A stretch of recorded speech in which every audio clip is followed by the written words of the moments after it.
जय भीम साथियों।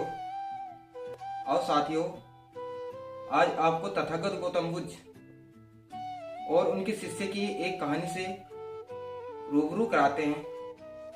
तथागत गौतम बुद्ध जी का एक शिष्य तथागत गौतम बुद्ध जी के पास में आता है और तथागत गौतम बुद्ध जी से शिष्य क्वेश्चन करता है, प्रश्न पूछता है कि गुरु जी, इस दुनिया में सबसे ताकतवर चीज क्या है? तो तथागत गौतम बुद्ध जी कुछ समय मौन रहकर अपने उस शिष्य को कहते हैं कि इस दुनिया में दुनिया की ताकतवर चीज है तो वो सोच है। तो तथागत गौतम बुद्ध जी का शिष्य कुछ समय सोचता है और सोचने के बाद फिर तथागत गौतम बुद्ध जी से कहता है कि यदि इस दुनिया में सबसे ताकतवर चीज सोच है तो गुरुजी वो किस प्रकार है? तो तथागत गौतम बुद्ध जी उसको एक कहानी के माध्यम से अपने शिष्यों को बताते हैं कि मैं आपको एक कहानी के माध्यम से बताता हूं कि किस प्रकार से इस दुनिया की सबसे ताकतवर चीज सोच है। दोस्तों, यदि आप हमारे इस चैनल से नए जुड़े हैं तो आप हमारे चैनल को सब्सक्राइब करें और इस कहानी को सुनने के लिए हमारे चैनल को शेयर करें। आओ दोस्तों, आपको इस कहानी के माध्यम से हम बताना चाहेंगे। गांव और शहरों में गाय, अभी आप सभी साथियों ने देखी होगी, गाय का एक बछड़ा होता है। जब वह शुरुआती दौर में अपनी माँ के पीठ से जन्म लेता है तो हम लोग क्या करते हैं, उसके पैरों में रस्सी बांध देते हैं और वो रस्सी उसके पैरों में इसलिए बांधते हैं ताकि वह इधर उधर जा ना सके, भाग ना सके।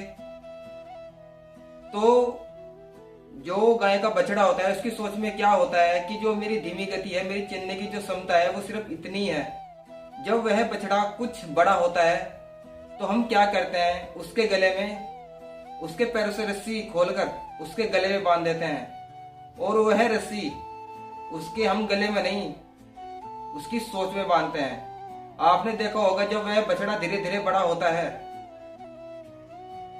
जब वह बछड़ा धीरे धीरे बड़ा होता है और जब बड़ा होकर वह घास चढ़ने लगता है, घास खाने लगता है, तो उस रस्सी के अंदर उसकी सोच बन जाती है कि मैं इस रस्सी को नहीं तोड़ सकता। आप भी मुझे ये बताइए, क्या रस्सी इतनी ताकतवर है जो वह अपनी बल क्षमता से उस रस्सी को नहीं तोड़ सकता? तोड़ सकता है, लेकिन उसकी सोच में बचपन से ही बैठाया है कि वह इस रस्सी को नहीं तोड़ सकता है।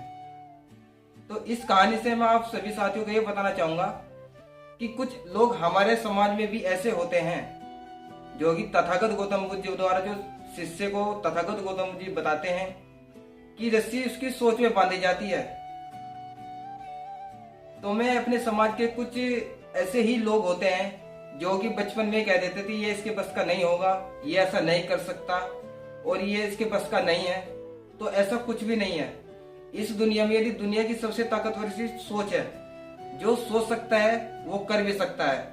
आपने देखा होगा, हाथी सबसे बड़ा बल भारी जानवर होता है, लेकिन हम लोग उसकी सोच को भी बांध देते हैं। उसकी सोच को बांध देते हैं एक रस्सी के माध्यम से। जिस तरह से हम उसको कहते हैं, हाथी भी ऐसे ही करता है। जिस तरह से हम गाय के बछड़े की सोच को बांध देते हैं, इसी तरह से हाथी की भी सोच को बांध देते हैं और वह हाथी हमारे जैसा हम उसको कहते हैं वो ऐसा करता है। तो हमने उस हाथी को नहीं बांधा, उसकी सोच को बांधा है। दुनिया की सबसे ताकतवर चीज सोच है। जो सोच सकता है वो कर भी सकता है। किसी ने सोचा था कि मुझे जहाज बनाना है, आज जहाज घूम भी रहा है, बन भी रहा है, लेकिन जब उसने सोचा था तो लोगों ने उसके पागल बताया था कि ऐसा कभी नहीं होगा। आपने देखा होगा, आज लोग फोन से बात करते हैं। कभी किसी आदमी ने सोचा होगा कि मैं एक टाइम ऐसा लाऊंगा कि एक आदमी वहां पे होगा और एक आदमी वहां पे होगा, लेकिन जब अपनी सोच के बारे में उसने दूसरे आदमी को बताया, लोगों ने उसको पागल बताया। तो दुनिया की सबसे ताकतवर चीज अगर है वो तो सोच है। इसलिए तथागत गौतम बुद्ध जी कहते हैं अपने शिष्यों को कि दुनिया की ताकतवर चीज है तो वो सोच है। आप सभी साथियों को यदि कहानी अच्छी लगी हो तो इस कहानी को ज़्यादा से ज़्यादा शेयर करें, और आप हमारे YouTube चैनल से यदि नए हों तो हमारे YouTube चैनल को सब्सक्राइब करें। मिलते हैं नेक्स्ट वीडियो में, तब तक के लिए जय भीम, नमो बुद्धाय।